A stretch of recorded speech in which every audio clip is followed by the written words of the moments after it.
जय हिंद। इस वीडियो में हम लोग बात करने वाले हैं दोस्तों धन आवेश और ऋण आवेश क्या होता है और इन दोनों के बीच हम लोग अंतर को भी फाइंड करेंगे बहुत ही इजी तरीके से और एग्जांपल के साथ भी। तो आइए समझते हैं धन आवेश और ऋण आवेश क्या होता है। देखिए हमने पहले से ही सारे इंपॉर्टेंट पॉइंट्स जो होता है इसका जो आपको आसानी से याद हो जाएगा और हमने पहले से ही लिख दिया है ताकि वीडियो हमारा लंबा ना बन जाए, क्योंकि ये फिजिक्स का छोटा टॉपिक है और हम चाहते नहीं वीडियो को लंबा बनाए, इसीलिए हमने पहले से ही लिख दिया है, बाकी आपको समझाना है। तो यही सभी पॉइंट को आप उतार लीजिएगा ताकि आपको आसानी से याद हो जाए। आइए समझते हैं धन आवेश और ऋण आवेश। देखिए धन आवेश का मतलब होता है, इसका डेफिनेशन कि जब कोई चीज दुनिया के कोनो चीज दोस्तों अपने अंदर इलेक्ट्रॉन खो देती है तो वह प्लस वाला चार्ज बन जाती है। जब कोई चीज अपने अंदर की इलेक्ट्रॉन को खो देती है, त्याग देती है, तो उसके अंदर जो है प्लस वाला चार्ज आ जाता है। यही होता है दोस्तों धन आवेश। आप इसे एग्जाम्पल के माध्यम से समझिए। एक प्लास्टिक की कंघी को लीजिए और उसको अपने बालों पर से ऐसे रगड़िए, तो बाल पर जो इलेक्ट्रॉन होते हैं वो जो होता है दोस्तों वो कंघी पर आ जाता है, तो आपके बाल बाल आपका प्लस वाला चार्ज बन जाता है। बाल जो है इलेक्ट्रॉन को खो देता है, इसलिए प्लस वाला चार्ज हो जाता है। अब समझिए ऋण आवेश क्या होता है। तो जब कोई वस्तु इलेक्ट्रॉन पा लेती है तो उसके अंदर माइनस वाला चार्ज बन जाता है। देखिए ऋण का मतलब ही क्या होता है, जब किसी से हम लोग उधार लेते हैं या धार लेते हैं कोई पैसा वगैरह, तो अब ऋण लेते हैं तो हमारे पास पैसे ज्यादा आ जाता है। तो जब कोई वस्तु इलेक्ट्रॉन को पा लेता है तो उसके पास ज्यादा इलेक्ट्रॉन आ जाएगा, तो वो माइनस वाला चार्ज हो जाता है। तो ऋण आवेश में हमेशा इलेक्ट्रॉन ज्यादा होते हैं। अब ये लोग बोलेंगे ये इलेक्ट्रॉन वगैरह क्या होते हैं। देखिए दुनिया के कोनो चीज हो उसमें इलेक्ट्रॉन होगा ही। आप तारों पर देख लीजिए, तारों पर भी इलेक्ट्रॉन होते हैं, क्योंकि बिना इलेक्ट्रॉन के दोस्तों हमारा करंट बिजली घर में दोस्तों जो घर में बिजली आती है वो आएगा नहीं, लाइट जलेगा नहीं, पंखा चलेगा नहीं, वॉशिंग मशीन फ्रिज वगैरह जितना भी वो सब चलेगा नहीं, क्योंकि दुनिया के कोनो भी चीजों में इलेक्ट्रॉन होते ही है। तो किसी में प्लस चार्ज होता है तो किसी में माइनस चार्ज होता है। तो धन आवेश यहाँ पर बोला है तो धन यानी पॉजिटिव चार्ज होगा। तो पॉजिटिव चार्ज कब होता है, जब अपने अंदर कोई चीज होगा अपने अंदर इलेक्ट्रॉन को खो देता है या फिर लूटा जाता है।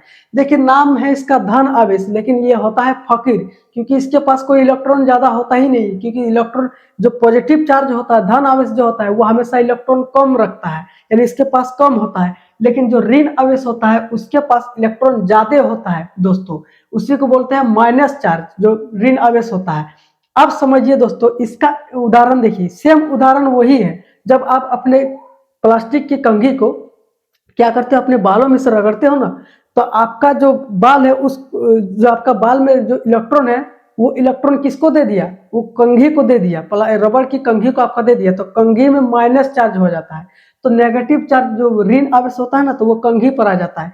लेकिन आपका बाल त्याग देता है इलेक्ट्रॉन को, तो वो हो जाता है धन आवेश। आपका बाल हो गया धन आवेश और ये कंघी हो गया आपका, मान लीजिए आपका ऋण आवेश। तो यही होता है धन आवेश और ऋण आवेश। अब इसे समझिए। देखिए दो धन आवेश जो पॉजिटिव चार्ज होते हैं वो एक दूसरे को धकेलते हैं, यानी एक दूसरे को रिपल करते हैं, प्रतिकर्षित करते हैं, यानी धकेलते हैं, एक दूसरे को खींचते नहीं है। देखिए दो धन आवेश यानी पॉजिटिव पॉजिटिव को अगर मिलाएंगे, सामने लाएंगे, तो एक दूसरे को दूर भागेगा, एक दूसरे से चिपकेगा नहीं। आप मैग्नेट लीजिए, चुंबक लीजिए, दो ध्रुव के बीच दोस्तों उसे दो समान ध्रुव, यानी मैग्नेट में होता है ना एन और एस, तो एन एन को मिलाइए या फिर एस एस को मिलाइए तो वो चिपकेगा नहीं। एन एस मिलाते हैं तब जाके वो चिपक जाता है, लेकिन एन एन को अगर हम मिलाते हैं तो वो रिपल करता है, एक दूसरे से दूर भागता है। तो यही होता है इलेक्ट्रॉन के साथ भी। दो धन आवेश को एक समान आवेश को मिलाते हैं तो वो एक दूसरे को खींचने के बजाय दूर धकेलता है, तो ये होता है धन आवेश।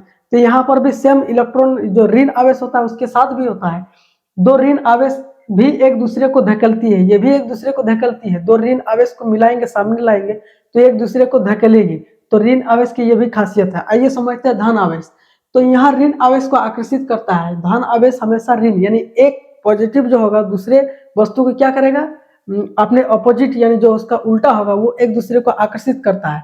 इसी प्रकार जैसे चुंबक वगैरह हो जाता है दोस्तों। चुंबक वगैरह क्या करता है, चुंबक की अपने जो समान ध्रुव होता है एक दूसरे को प्रतिकर्षित करते हैं, लेकिन जो उल्टा हो जाता है जैसे कि एन और एस अगर सामने लाते हैं तो वो चिपक जाता है फटाक से। चुंबक को कभी आप ट्राई करके देखिए घर में, हमारे पास चुंबक तो है नहीं वरना हम आपको दिखा देते। सेम यही प्रोसेस होता है आवेश के बीच। तो धन आवेश ऋण आवेश को अट्रैक्ट करता है, आकर्षित करता है, चिपक जाता है। लेकिन यहाँ ऋण आवेश क्या करता है, धन आवेश को आकर्षित करता है, चिपक जाता है, क्योंकि ये एक दूसरे के ऑपोजिट होते हैं, समान नहीं। दो को अगर ऋण हम लाएंगे या फिर दो को माइनस वाला चार्ज माइनस माइनस को लगाते हैं ना, तो वो एक दूसरे से दूर भागेगा। प्लस प्लस लाएंगे तो एक दूसरे से दूर भागेगा, लेकिन जैसे माइनस और प्लस को लाते हैं तो चिपकता है। इसी प्रकार जैसे माइनस और प्लस को लाते हैं तो वो भी चिपकता है। यही सारी चीजें होती है आवेश में यानी चार्ज में। तो धन आवेश वाले कण को कैटायन कहते हैं। इसका एक नाम है दोस्तों, जो धन आवेश होता है ना, जो पॉजिटिव चार्ज, तो इसके कण को क्या कहते हैं, कैटायन कहते हैं। जैसे हम लोग लिखते हैं ना कि Na सोडियम, Na पे प्लस, ऊपर में प्लस लिखते हैं ना तो Na पे प्लस चार्ज हो जाता है। इसी प्रकार ऋण आवेश वाले कण को एनायन कहते हैं, इसका नाम होता है ऋण वाले कण। जैसे आपका हो गया क्लोरीन, Cl पे माइनस यहाँ लिखते हैं ना तो Cl पे माइनस चार्ज हो जाता है, तो ये इलेक्ट्रॉन माइनस में होते हैं इसीलिए एनायन कहते हैं। ये इलेक्ट्रॉन प्लस में होते हैं इसीलिए इसे क्या कहते हैं, कैटायन कहते हैं। अब इसे समझिए, अगला जो पॉइंट है, कह रहा है कि इलेक्ट्रॉन कम होने से धन आवेश बनता है। जब भी धन आवेश की बात किया जाता है, हमेशा याद रखिए दोस्तों, किसी भी चीज में अगर आवेश चले और वो पॉजिटिव है तो पॉजिटिव वाले के पास इलेक्ट्रॉन हमेशा कम होता है। दिखने में ये धन है, जैसे हमने आपको बताया धन धनी होगा, अमीर होगा, लेकिन ये होता है एकदम फकीर, इसके पास इलेक्ट्रॉन ज्यादा नहीं होता है क्योंकि ये लुटा देता है किसी को। तो ऋण आवेश यहाँ देखिए, इलेक्ट्रॉन ज्यादा होने से ऋण आवेश बनता है। जब इलेक्ट्रॉन हमेशा जो होते हैं दोस्तों, जो माइनस वाला जो होता है इलेक्ट्रॉन, वो हमेशा ज्यादा होगा, यानी ऋण आवेश हमेशा ज्यादा होता है पॉजिटिव से, क्योंकि ये क्या करते हैं, एक दूसरे से ले लेते हैं, वो जबरदस्ती ले लेते हैं, तो ये ज्यादा हो जाते हैं, ऋण आवेश बनता है ज्यादा इलेक्ट्रॉन होने से। तो दोस्तों जो भी हमने बताया आपको, धन आवेश और ऋण आवेश, यही सारी चीजें पूछा जाता है, जो कि मैंने वैसे पॉइंट को उतारा है और इसे अच्छे तरीके से स्टडी करके मैंने आपको बताया है, जो कि एग्जाम में आप लिख भी दोगे ना तो कोई काटेगा नहीं नंबर। तो दोस्तों ऐसे वीडियोस के लिए हमें सब्सक्राइब करिए और वीडियो को लाइक कीजिए। मिलते हैं नेक्स्ट वीडियो में इसी तरीके के इंटरेस्टिंग वीडियो के साथ, तब तक के लिए जय हिंद।